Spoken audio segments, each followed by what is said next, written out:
Queremos saludar también a un invitado más que se suma, pero a través de Zoom está Luis Ortiz. Él es sociólogo, especialista en temas de educación también. Gracias por atendernos, Luis. ¿Cómo te va? Muy buenas noches, un gusto saludarles y un saludo para la audiencia también.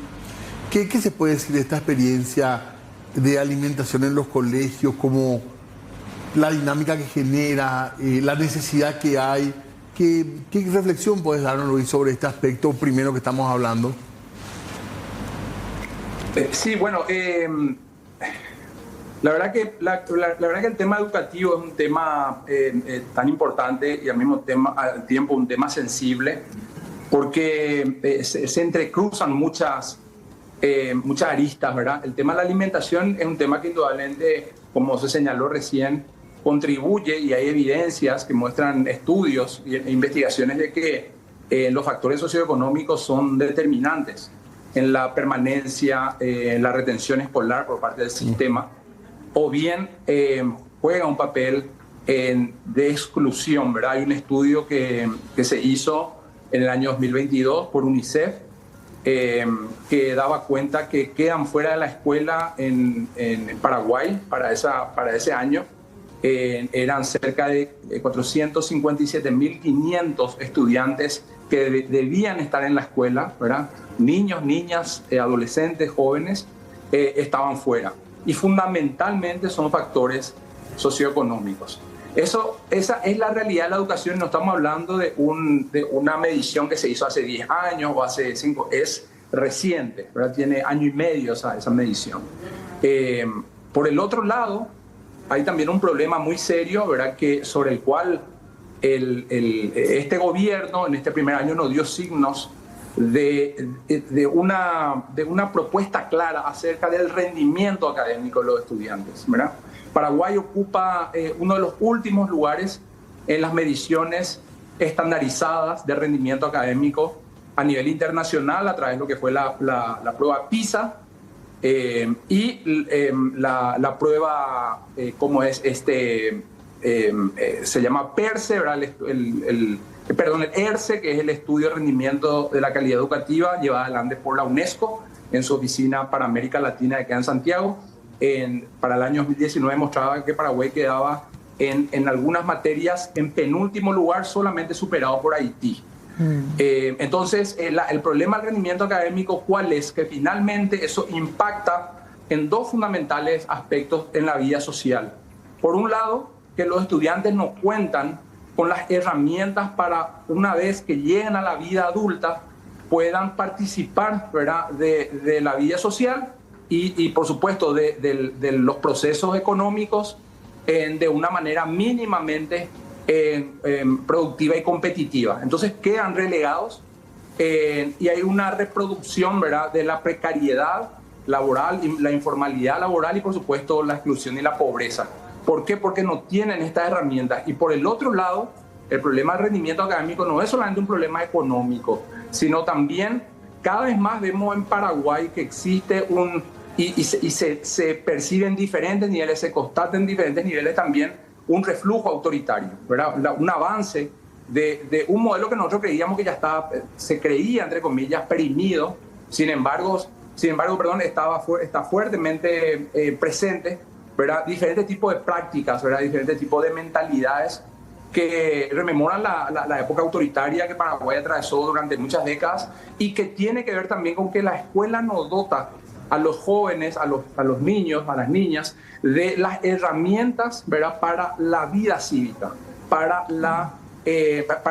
promover valores de convivencia social en un Estado que se autodenomina democrático, pero que está fuertemente envisionado y cada vez más por diferentes vicios, ¿verdad? En el crimen organizado sabemos de que ya ha ingresado, ¿verdad?, y que maneja los hilos de la política en Paraguay, y contra eso la educación nos ofrece herramientas de reflexividad crítica, ¿verdad?, de razonamiento y repito, también de convivencia, ¿verdad? Entonces estos son aspectos demasiado importantes que obviamente el tema de alimentación, que no se desconoce su relevancia, no agota el problema educativo, ¿verdad? Por otra parte, hay que decirlo, ese proyecto, el proyecto del FONAE, fue un proyecto improvisado, ¿verdad? Sumamente improvisado, ¿verdad? Se elaboró entre gallos y medianoche sin un diagnóstico verdaderamente basado en evidencia y en investigaciones, ¿verdad?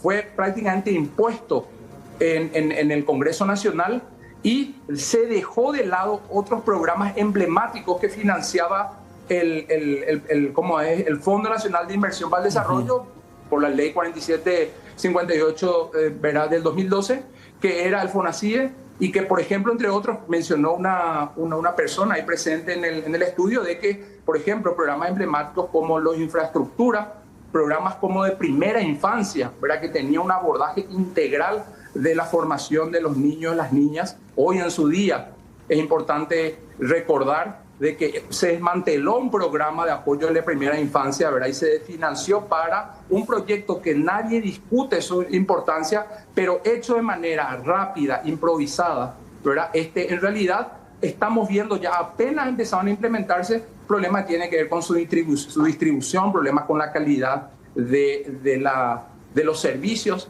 Entonces, bueno, no podemos decir que es alentador el panorama en esta materia, ¿verdad? Ahora, Luis, ya le diste un pantallazo general, ¿verdad? A todo lo que es sumamente necesario para abordar el tema de educación. Son demasiados factores.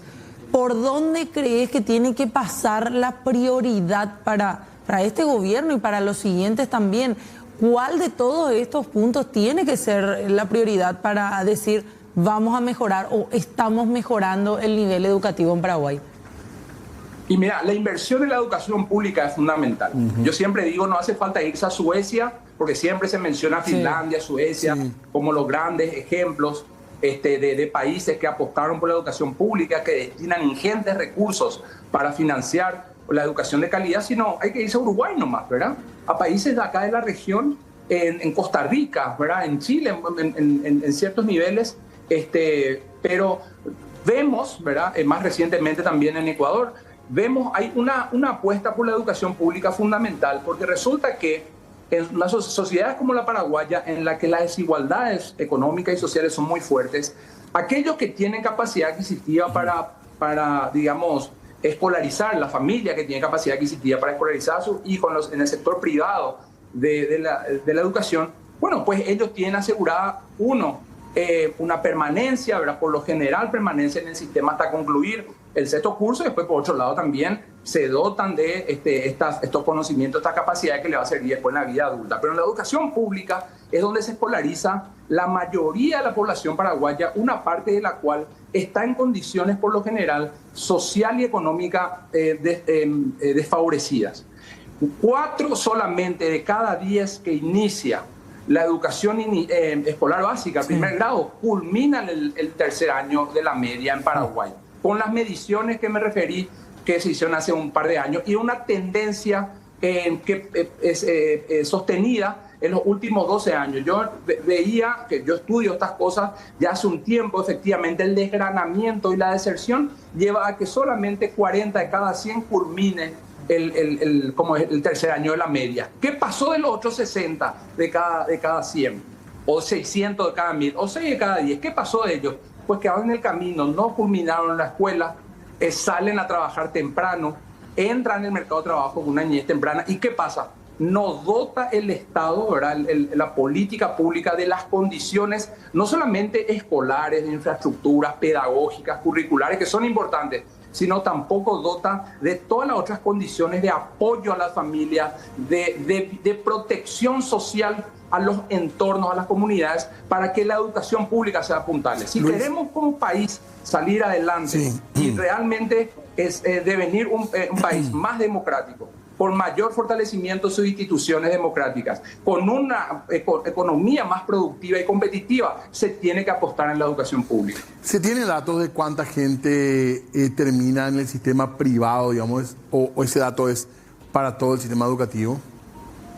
Esto a nivel general, por supuesto que, digamos, de los 4 que termina, de cada 10 que termina la educación media, 3 son del sector privado y 1 de la educación pública. Eso es, ¿verdad?, terrible. Luis, para terminar nomás, un último dato es que te queremos pedir si podés, es un poco un juego, pero es también para conocer tu opinión sobre la calificación que se le puede poner a este gobierno en este primer año. Tenemos una libreta de calificaciones nosotros del 1 al 5, si podrías darnos una nota para el gobierno exclusivamente en el tema educativo. Bueno, lo que pasa que al respecto, está muy bueno, me gusta la metáfora, pero lo que pasa que también se evalúa y se califica un proceso. Este es un gobierno que está empezando ya, en mi opinión, porque me pediste mi opinión, sí, creo que tiene viso de que no está orientando bien la política educativa, ¿verdad? Está llevando, entonces, diría que es muy temprano para calificar ya al gobierno propiamente con una alta calificación, seguro no tiene, ¿verdad? Pero con una baja o media. Pero daría más tiempo. Por lo pronto, no sé, tiene un 2. ¿Con cuánto se pasa? ¿Con 2 ya se pasa? Porque, no sé, tendría ahí... Pero repito, porque es muy prematuro, ¿verdad? Ahora, por lo menos de este primer año. Claro, primer año. Pero si no reorienta algunas cosas, en particular en la gestión del Ministerio de Educación y Ciencia vigente, ¿verdad? Sí. La gestión del ministro Luis Ramírez está dejando mucho que desear. Y creo que... hay mucha necedad en este gobierno, eso es categórico. El ministro tiene que reorientar, antes que nada, su actitud, pero también tomar, repito, la bandera del diálogo, de la concertación, del consenso con los diferentes sectores y, por supuesto, de manera de orientar la política pública, poniendo el énfasis en la educación pública para que Paraguay pueda, de aquí quizá a 5 años, a 10 años, empezar a disputar nuevamente lugares más relevantes en materia de calidad educativa, que repito, hoy está muy rezagado. Totalmente. Entonces es la famosa evaluación por proceso que se en el colegio. Le ponemos proceso también nosotros. Claro. Luis, muchísimas gracias por su opinión, por este análisis también que fue haciendo tan puntilloso. Así que vamos a ver, esperamos también volver a charlar con usted sobre estos temas. Por supuesto, con mucho gusto, y bueno, quiero decir felicidades a todas las niñas y todos los niños de nuestro país, que no solamente son la esperanza, son el presente. Me gustó mucho también esa introducción que hicieron acerca de la problemática que atraviesa la niñez y la adolescencia en el Paraguay, sí, que también tiene que abordarse seriamente con políticas públicas que antepongan y apuntarle en los derechos, en primer lugar, de la infancia y la adolescencia.